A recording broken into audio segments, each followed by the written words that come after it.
Did you speak with my uncle? I wish I had better news about your uncle and Anne.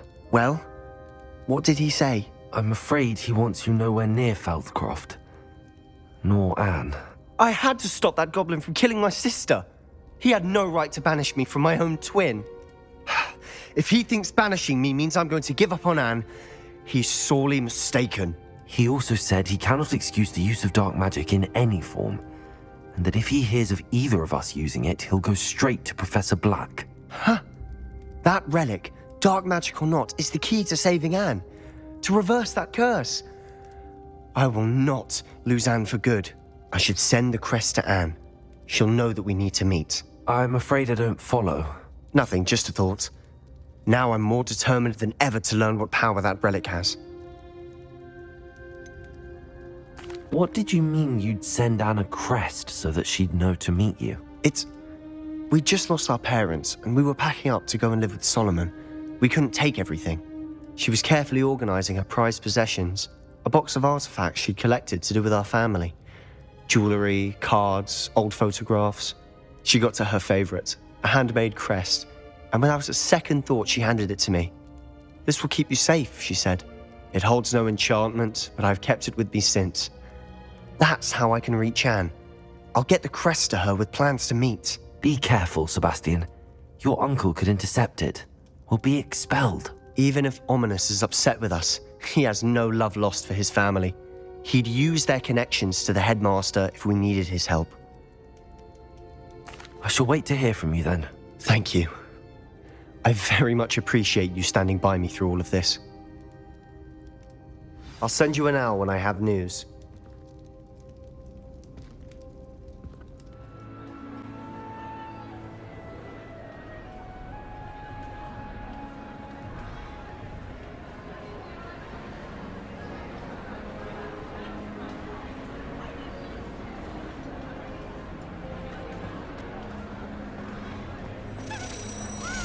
I have been meaning to speak with you.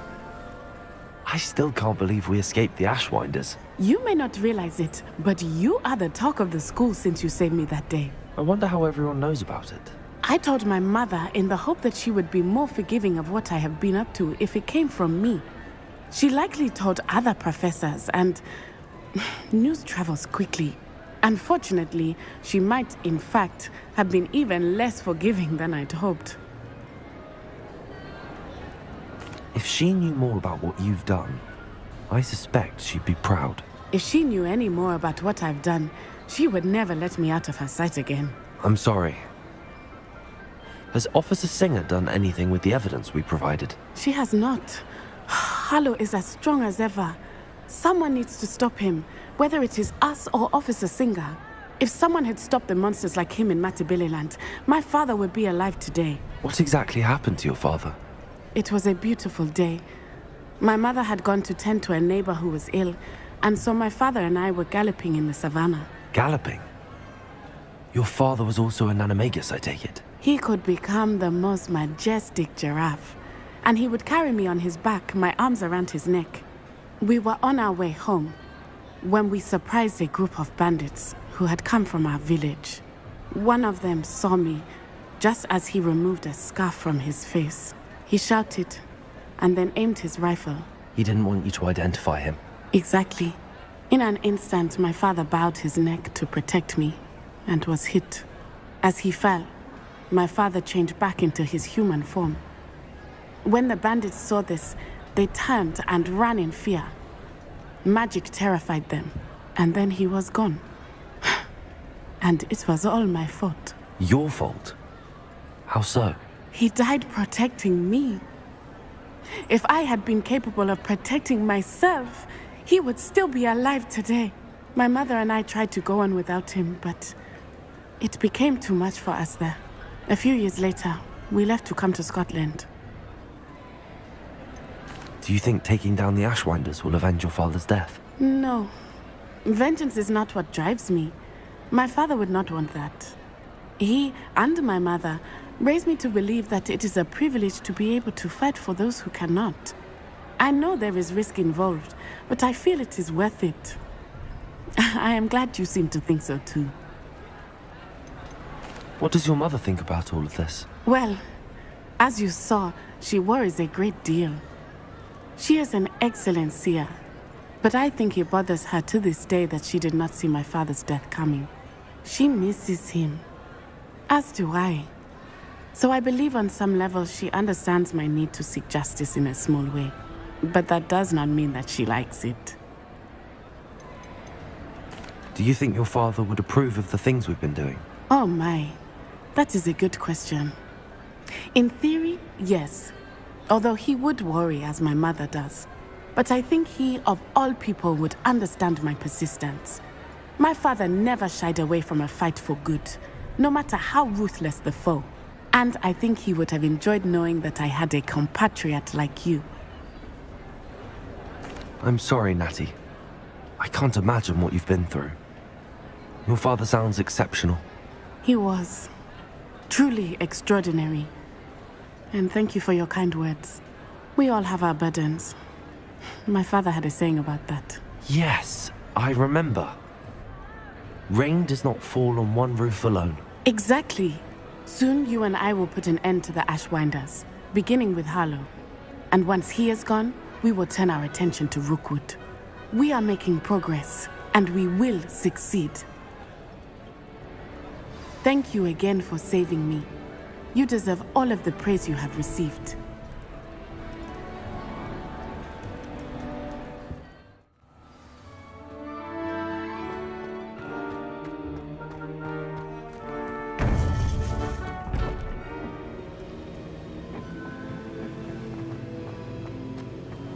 Welcome back.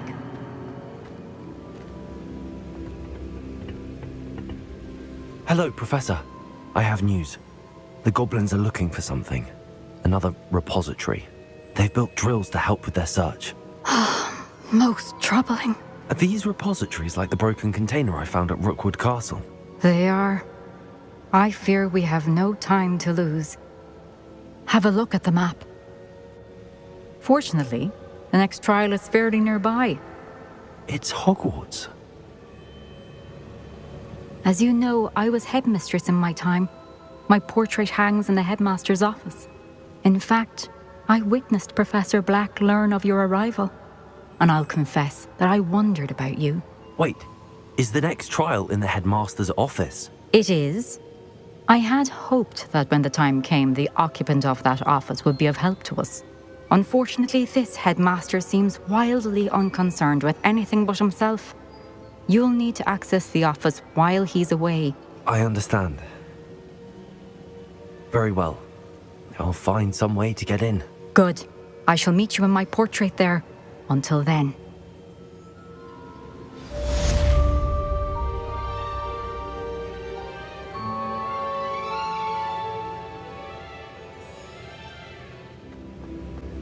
How will I gain access to the headmaster's office? Perhaps Professor Fig will know what to do.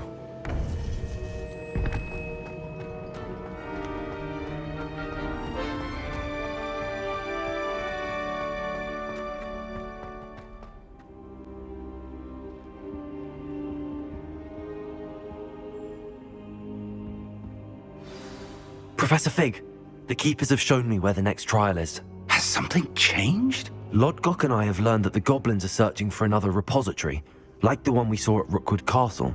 And I discovered that they're building massive drills to help in their search. Professor Fitzgerald seemed very concerned. I see. Ranrock clearly knows even more than we suspected. And sir, there's something else. Lodgok knew Miriam. He knew Miriam? They encountered each other at Rookwood Castle. She was doing research. That's where she found the container with the portkey. He liked her so much that he let her leave with it, despite orders from Ranrock. I don't know what to say. She could win over almost anyone. I want to hear more of this. And, in fact, I'd like to speak with Lodgok directly. But we've no time now. Where is the next trial? Believe it or not, it's in the headmaster's office. Incredible. All right. You'll need the password to get past the stone gargoyle. The headmaster's house elf will know it. I've actually met Scrope, but I'm not sure he'll tell me. He's rather devoted to the Black family. He is. So you'll need a disguise. I have just the thing. A Polyjuice potion. You'll look and sound like Professor Black. Wait, doesn't Polyjuice potion require a bit of the person you want to change into? And take ages to brew? It does. So how do you already have Polyjuice potion to change into Professor Black? One never knows when such a thing may come in handy. Let's just say I felt the need to be prepared for anything after my fruitless trip to the Ministry on his behalf. Now, time is of the essence. Drink up and I shall explain more.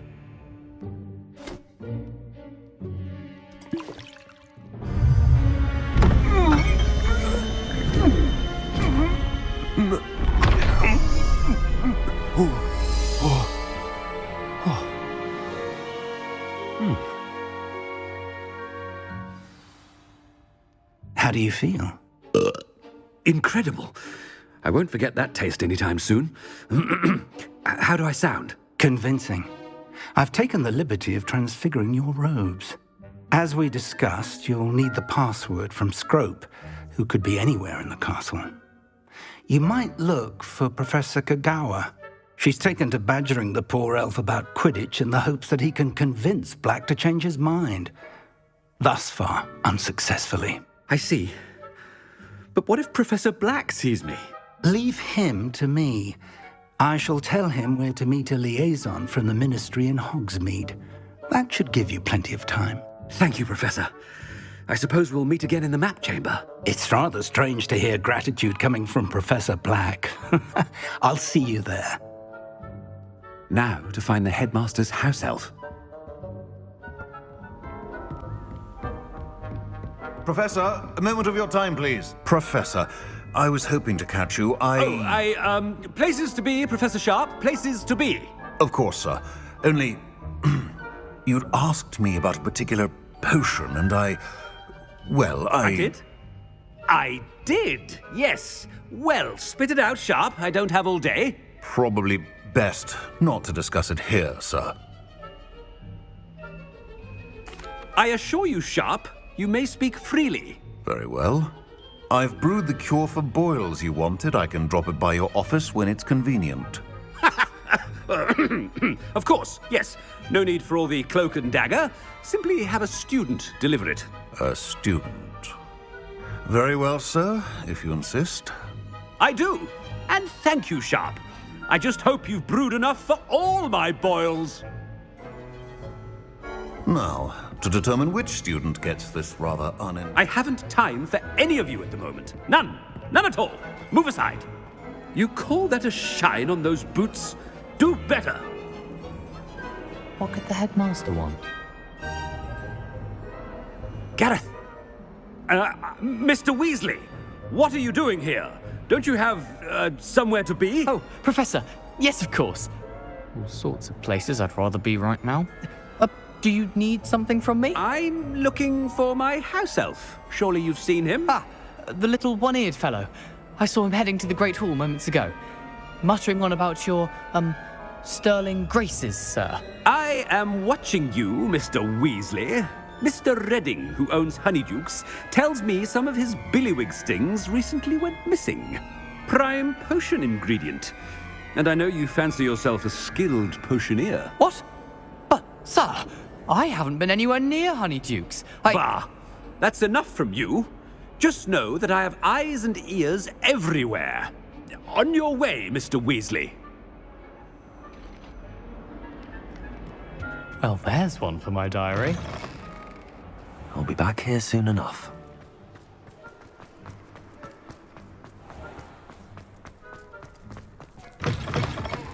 If you must speak with me, consult my secretaries or what have you. Now move it. Professor Black, how are you, sir? Mr. Gaunt, where do you think you're going? I beg your pardon, sir. I'm simply on my way outside. Taking the day off, eh? Typical student, wasting the hours away. I have to write 20 inches on Dittany and its uses. Was heading to the greenhouse. Ah, yes. Mixed with bubo tuber pus makes a fine mustache paste. Yes, mustache paste. I find. Are you feeling all right, sir? You don't seem yourself. I assure you I am quite healthy, Gaunt. If I need a medical diagnosis, I shall head to St. Mungo's.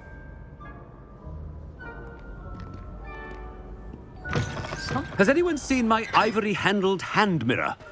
Of course you haven't. Professor, a word? Professor Black, again, it is not too late to reconsider your decision regarding Quidditch. We could still have trials and a somewhat shortened season. It would be better than none at all. But the injury, Madam Kogawa. Professor, more than one student has taken a bludger to the head on our pitch. I dare say it knocked some sense into them. And they're fine now.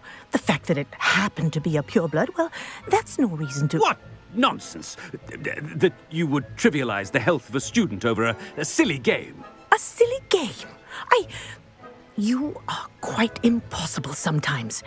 Sir, I've a good mind to write to the Department of Magical Games and Sports at the Ministry about you.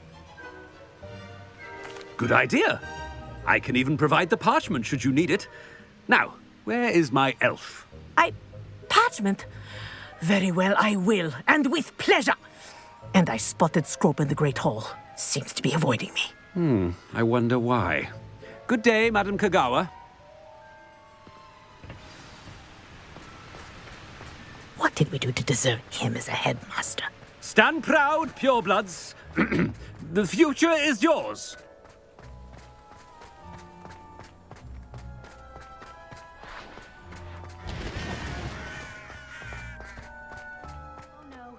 Headmaster, and he's coming this way.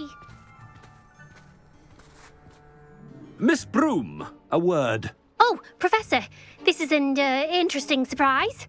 It's Bloom, by the way. Remind me of your area of affinity, Broom. OWLs are swift approaching. Charms, sir. Non-verbal spells. Might work on one that makes me disappear. Well, keep at it, Broom. And before you know it, you'll be as invisible as that new fifth year seems to be. They're not invisible, sir. I've seen them near the library. In fact, they help me with my, heavy books. Speaking of invisible, where's my blasted house elf? Something seems a little off with the headmaster.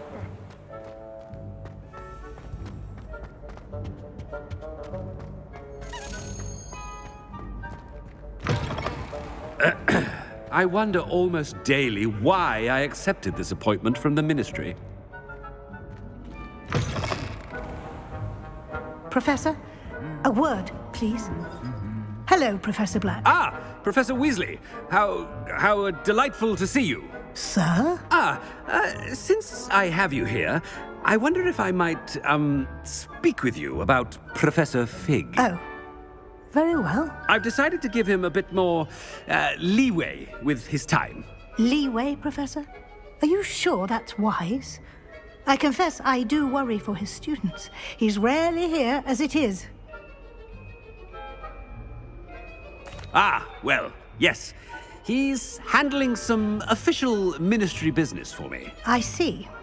But, sir, if I may, I am wary of how much time the new fifth year seems to be spending away from the castle, supposedly on Professor Fig's behalf. I've heard unsettling rumors of their escapades. Everything from sneaking into the Forbidden Forest to confronting Ranrock's loyalists and Rookwood's lot. What? Goodness. You cannot believe everything you hear, Professor. No, you cannot. I mean, I shall keep an eye on Fig. You simply keep doing the wonderful job that you're doing. Simply wonderful. Thank you. But I'm happy to look into... Good. That'll be all, Weasley. I mean, Professor Weasley. Good day. A wonderful job. Leeway for Professor Fig? I shall never... That ought to give Professor Fig some breathing room. Scrope's as hard a worker as any house elf. Scrope! Oh, greetings, Master. Remind me of the password to my office. Oh, but Master made Scrope swear never to tell anyone, even Master himself. And now I'm telling you that you can tell me. Yes, sir. Of course, sir. Scrope begs forgiveness. It is the Black family motto, Master. Right. Of course.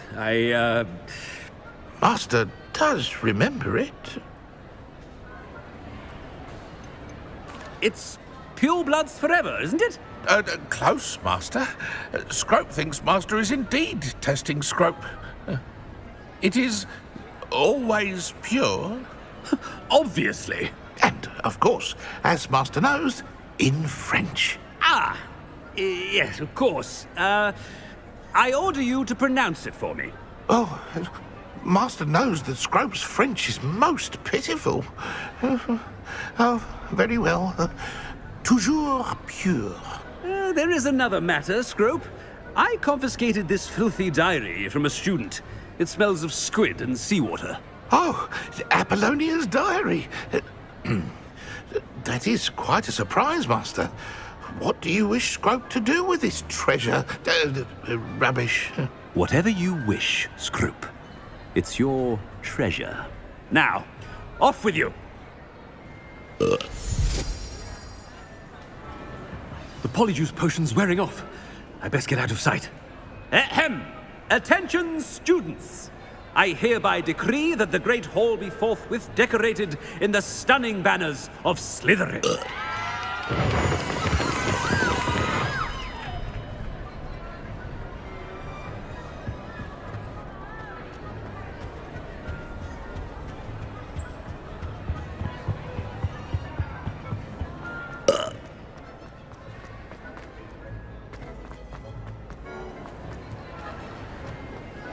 Made it just in time. It's wearing off.